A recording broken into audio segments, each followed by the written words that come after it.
There are over 67 million people today that are receiving Social Security benefits, either through retirement, spousal, survivor, or disability benefits, with the average check being just a little shy of $1,800. But the question is, how do they arrive at that benefit amount? And specifically, how are they going to arrive at your benefit amount? Well, you'll see today there's some crazy math behind that calculation, but we're going to make sense of that in this video.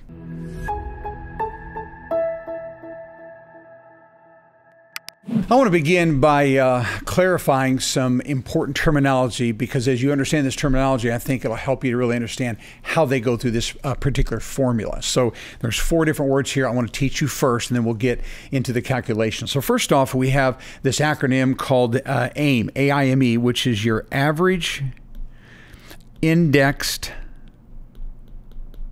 monthly earnings, which you'll see in a few minutes is just basically all your earnings for your top 35 years. Okay, so we have to have the AIME number, and then we apply that AIME number, our top 35 years of earnings, to what are referred to as bin points. Now, bin points are nothing more than a percentage of certain dollar amounts that the government sets up.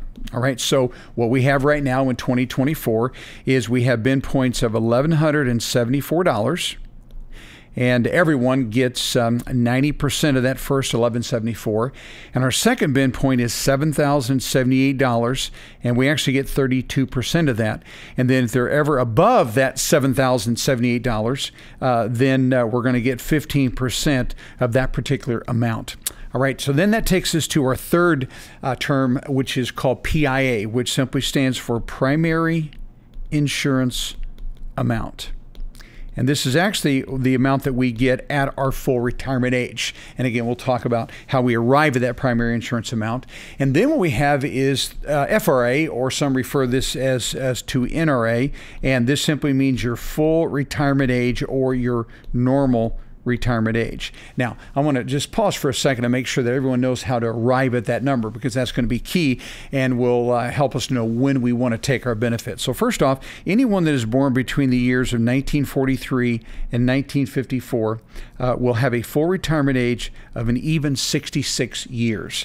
But after 1954, the government began to add 2 months to everyone's full retirement age. So if someone is born in 1955, their full retirement age is 66 plus 2 months. Born in 1956, it's going to be 66 plus 4 months. 57 is 66 plus 6 months. 58, 66 plus 8 months. 59 is 66 and 10 months. And then anyone born in 1960 thereafter has a full retirement age of 67. And that's me. I was born in 1961, so I have a full retirement age of 67. All right, and so what I want to do just real quickly is just give you an example. Now, I'm shooting this video today.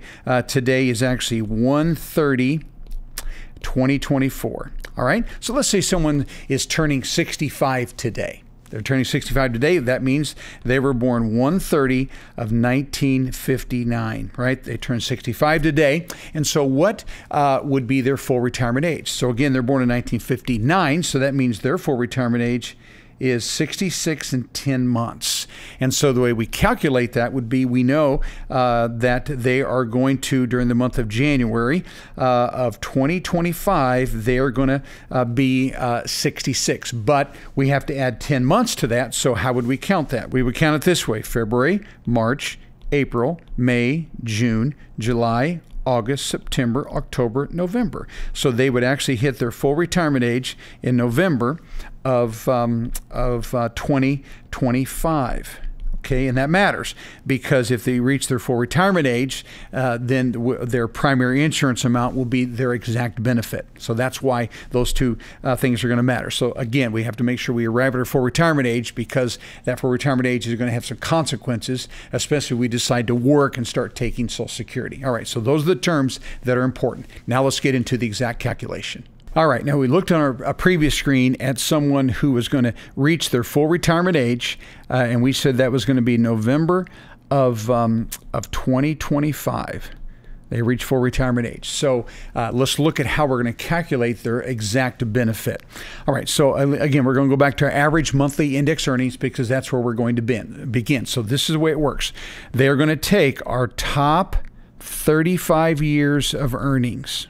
Okay, top 35. Now, some of you watching this, you worked 40 years, maybe even more, but they're going to take the top 35 years of earnings. So if we have 40 years of earnings, they're going to eliminate 5 of those, take the top 35.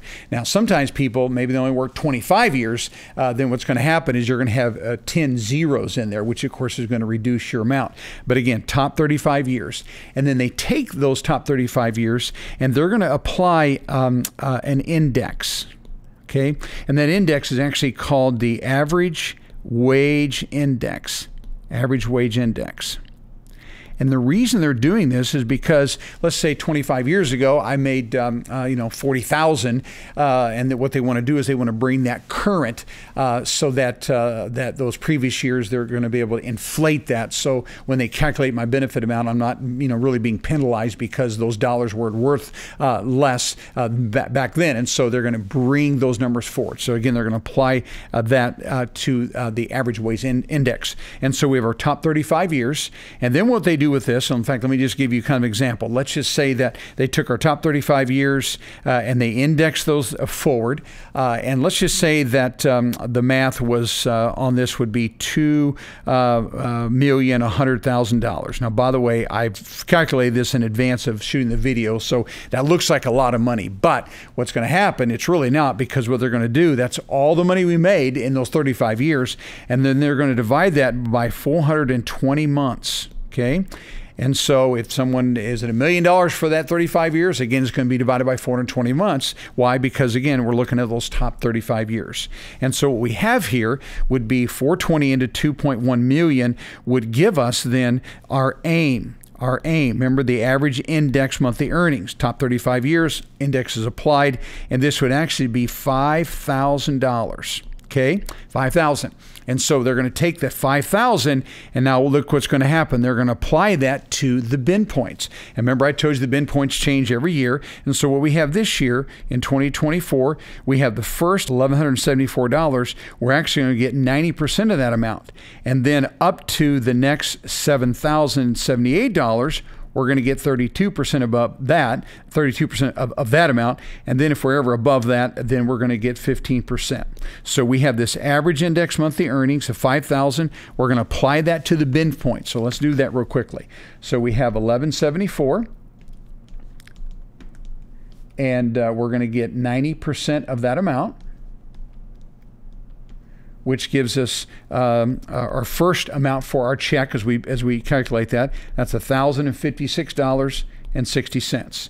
And so the difference between 1174 all the way up to 7,078, we're going to get 32%. Well, in our example here, this person only made it up to 5,000. So we're going to take that 1174, subtract the $5,000, and that gives us a balance of 3,826. And of that, we get 32%. So let's apply that percentage. So we got 32%.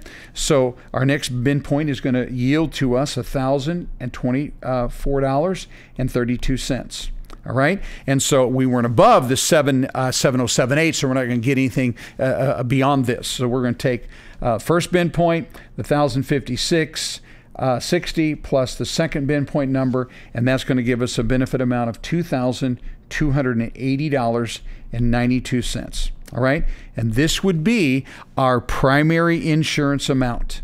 Okay, which means this would be our benefit at our full retirement age. And that's why I was saying earlier, you've got to know exactly how to calculate that. All right, so that's one example. And this is someone, again, that made $2.1 million over that 35-year period of time. So now what I'm going to do, let's look at someone that would be higher income. Okay, in fact, we'll just say we're going to add 50% to this, and let's see what their check amount would be. So again, let's put this over here, and we said this person here has a check of $2,280. Okay, all right. Now let's go through here, and let's look at somebody that made more money than that. And we'll just say someone that made 50% more. And let me get all this erased for you here. Hey, if you found this video helpful and you want to see more Medicare information just like it, then go below, right below the video, and you can give us a thumbs up as well as subscribe to our channel. And every time I put a new video, which is about 2 every week, you'll be notified of that video, and others just like you who need this vital information will get it as well. All right, so let's look at another example here of someone that made a higher income, and we'll just increase this amount by 50%. So again, we had this person that was going to get a Social Security benefit at their full retirement age of $2,280. Their lifetime earnings were $2,100,000. And again, that was those top 35 years. So that was divided by the 420 months. Now, let's say this person makes an additional 50%, so a little bit more high income. So we're going to take the $2,100,000, and we're going to say this person makes 50% more. So that gives them, in their top 35 years, an amount of $3,150,000. And again, that's going to be divided by 420 months. So we'll take 420 divided by that, and that's going to give us then an AIME, average index monthly earnings, of $7,500. All right, so we have our AIME. Now we're going to go to our bin points. And so our bin points again are going to be what? We're going to get our bin points again are going to be 90% of the first 1174, 32% of the difference up to 778, and then 15% of anything above that. So let's take our 7,500, and so we have 1174, and that's going to be the same numbers before. We get 90% of that. So this person is going to get a check. First amount in here is going to be $1,056.60, just like the other one, 90% of that. Now the difference between 778, which we're going to get the full 32%, so we'll take the 778, and we're going to subtract the 1174, and that's going to give us $5,904, the difference of which we're going to get 32% of that. And so that's going to give us $1,889.28. And then because we're above that 778 by just a little bit, we got 7078, and we got 7,500 was our actual average index monthly earnings. So we're above that by $422. So we're going to get 15% of that amount, not a whole lot, but it's another $63.30. So we're going to add all these together, and this will be their benefit amount. $1,889.28 plus the $105,660 gives their benefit amount $3,009.18 at what? That's their primary insurance amount, which equals to what they would get if they went to their full retirement age. All right. And so in that example earlier, we were saying a person that was born today of 1/30 of 1959 had a full retirement age of November of 2025. Okay, and so if they waited till November 2025, their full retirement age, then that would be their check amount. All right, so what's interesting to me is you can see this person made 50% more money as we compared the total earnings over those 35 years. They made 50% more money, but notice how much additional amount their check is going to be. What is that going to be? Another probably, what would they be, 30% more or so. And so though they were much higher income, they're not going to get 50% more in their Social Security check.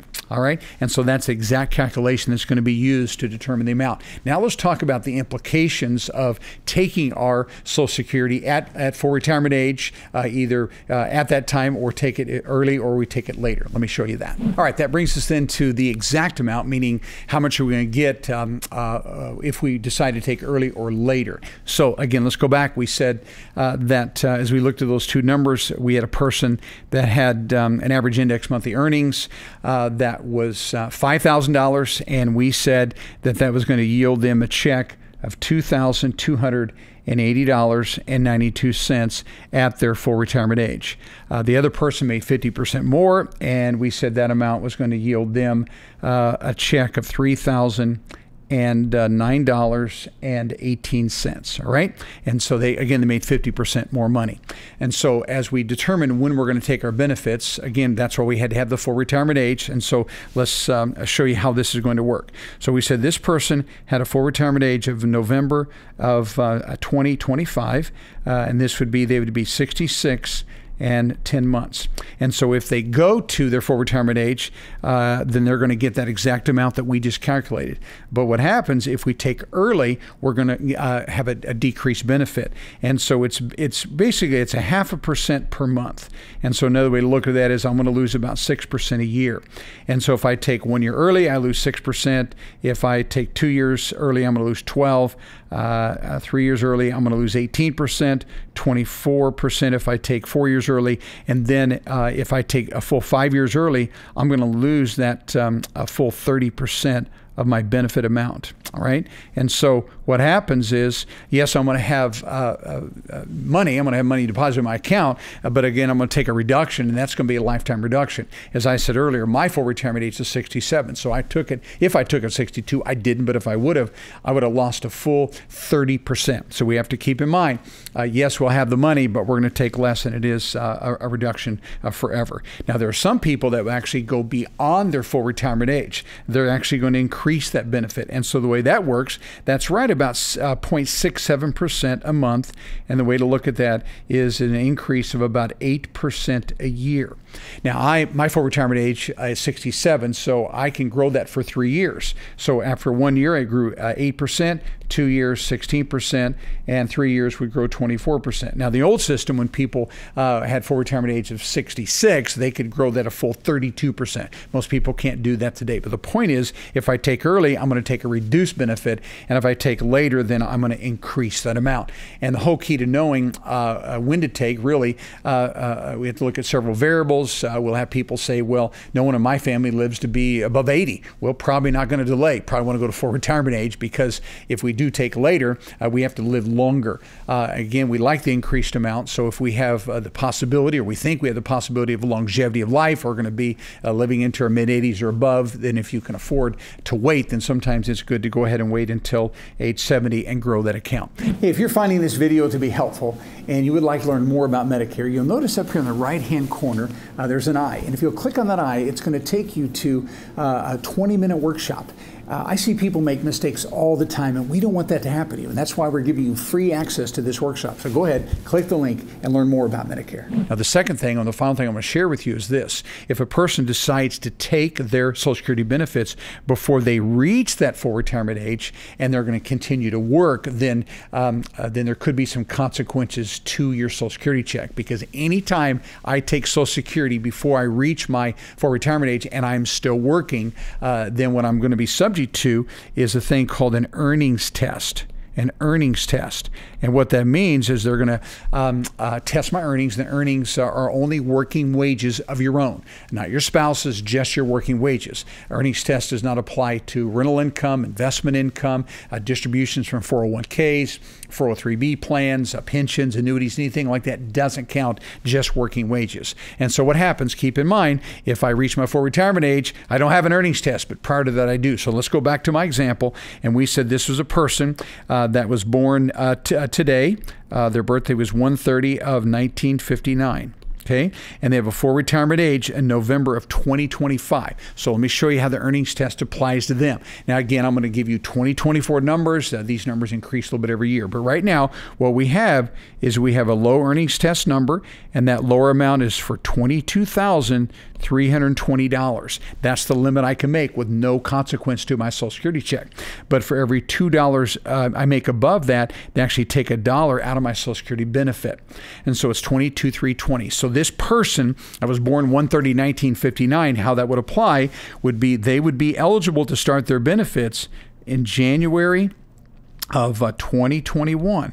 Because the way I did that, I added 62 to that because they can start taking at 62. So they were first eligible in January 2021. And this low earnings test applies to them all the way through December, before the year they turn full retirement age. So we know they turn full retirement age in November, so all the way up to December of 2024, they're subject to the low earnings test amount. So for every $2 above that amount, they're going to reduce their benefit by $1. Now, the way they do that is they front load that penalty, basically. So if, let's say I'm going to be above $6,000 of that amount. So I made $28,320. I'm above $6,000. That means the penalty is $3,000. And so they're going to withhold $3,000 worth of Social Security checks. And then after that money is set aside, then they will turn on my benefit. Okay, so it's front loaded. And that's why you have some people say, well, I don't get my first check until March or April or whenever. It's because they were above the earnings test limit. So that's the low amount. And then they raise that to what I refer to as the high amount. And this is a higher amount. And that higher amount this year, 2024, is $59,520. And so for every $3 above that, they take $1 out of my check. So the year I turn, I can make more money. And there's also less penalty. So what this would mean to the person whose birthday was 1/30/94, it would mean then from January, they're turning full retirement age, January 2025, all the way through, all the way through October of 2025, they can make that higher amount, that $59,520, an increased amount. And by the way, even though I had 4 months in that year, in this example, we have 10 months, but if there was only 4, they could still make $59,520 because it's an annual amount. And then for every $3 above, they take $1 out of my check. All right, and so for this example, all the way through October, and then once they hit November 2025, the exact month and year they hit full retirement age, then what happens is the earnings test goes away. And now I can make as much wages as I want to with no consequence to my Social Security check. Now, just one more thing. When people have that money set aside because they're above the earnings test, eventually they will get that back. But it's not going to be lump sum. What they're going to do is they're going to recalculate your benefit amount once you hit your full retirement age. So they kind of bring that back into the equation. But again, it will not be a lump sum. You will get it back, but it's going to be prorated over time. All right. And so this is how our benefit amounts are going to be calculated. And so my encouragement to people as they make this decision is don't just look at taking Social Security by itself. Look at other investments, look at other aspects of your planning and longevity of life, because really it's not just a single decision. It needs to be part of a decision that you make as you're planning for retirement.